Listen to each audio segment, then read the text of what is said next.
Hello students, welcome my YouTube channel Sandeep tutorial.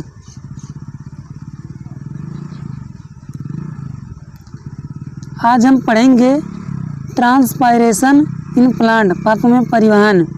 Transpiration is the process of water movement through a plant and its evaporation from aerial part such as leaf, stem and flower.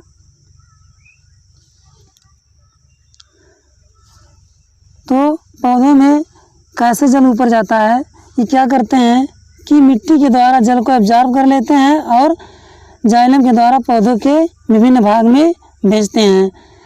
फिर क्या करती हैं, पत्तियां जल का उत्सर्जन कर देती हैं, जिसे हम कहते हैं वाटर लॉस्ट बाय ट्रांसपायरेशन। या ये उत्सर्जित कर देते हैं जल को, और जिस स्थान से जल को उत्सर्जित करते हैं वहाँ पर क्या होता है, टेम्परेचर प्रेशर अधिक होता है। जंतुओं की भांति पादपों में भी पोषक तत्वों को एक स्थान से दूसरे स्थान तक पहुंचाने की आवश्यकता पड़ती है। पादप को जल और खनिज लवण मिट्टी के द्वारा प्राप्त होता है।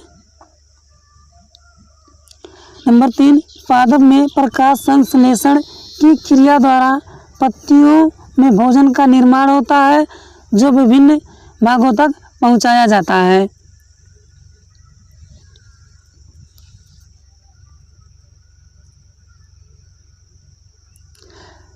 पादपों में परिवहन के लिए 2 प्रकार के ऊतक की आवश्यकता होती है या पाए जाते हैं। Number 1 xylem, number 2 phloem.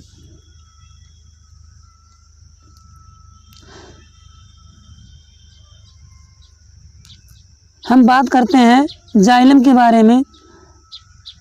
Xylem का जाल पूरे प्लांट में फैला होता है, जो जल का परिवहन करते हैं। ये 4 प्रकार की कोशिकाओं से मिलकर बने होते हैं। नंबर 1 वाहिनिकाएं, नंबर 2 वाहिकाएं, नंबर 3 जाइलम, नंबर 4 जाइलम मृदुतक। नोट: पौधों की पत्तियों में वाष्पन की क्रिया होती है, जिसे ट्रांसपायरेशन या वाष्पोत्सर्जन कहते हैं। इस समय दाब कम होता है, उसे संतुलित करने के लिए जाइलम से जल ऊपर चढ़ने लगता है, जो कि हमने पहले बताया है। फ्लोएम के द्वारा खनिज लवण का स्थानांतरण दोनों दिशाओं में होता है, अर्थात ऊपर से नीचे और नीचे से ऊपर की ओर। यह अस्थायी जटिल एवं संवहन ऊतक होता है तथा संवहन मंडल के अंदर पाया जाता है।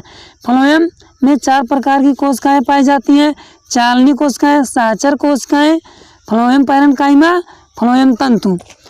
तो चालनी कोशिकाएं, सहचर कोशिकाएं, फ्लोएम पैरेन्काइमा, ये जो होती हैं, ये क्या होती हैं कि जीवित कोशिकाएं होती हैं। और नंबर 4 जो होता है फ्लोएम तंतु, ये क्या होती हैं कि मृत कोशिकाएं होती हैं।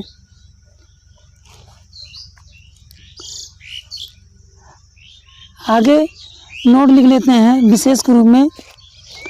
शर्करा का स्थानांतरण कलिकाओं में होता है, जो कि वृद्धि के लिए आवश्यक होती हैं। भोजन का स्थानांतरण। पादप में भोजन प्रकाश संश्लेषण की क्रिया द्वारा बनता है।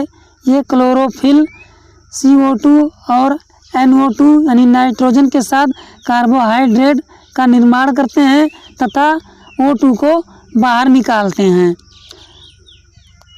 फ्लोएम जीवित कोशिका होती है, जिसके द्वारा पत्तियों में निर्मित भोज्य पदार्थों का संवहन पौधों के अन्य भाग में होता है। नंबर 2 फ्लोएम में चालनी नलिकाएं होती हैं, जो भोजन एवं अन्य पदार्थों का स्थानांतरण दोनों दिशाओं ऊपर और नीचे करती हैं। एक्सक्रीशन इन प्लांट, पादपों में उत्सर्जन। तो पादप में उत्सर्जन कैसे होता है, इसके बारे में जानते हैं। जिस प्रकार मनुष्यों में उत्सर्जन होता है, उसी प्रकार पादपों में भी उत्सर्जन होता है, परंतु पादप में यूरिया का त्याग नहीं होता, बल्कि उसके अलावा अन्य अपशिष्ट पदार्थों का उत्सर्जन करते हैं, जैसे गोंद, रेजिन आदि। Thanks for watching. Please like, share and subscribe.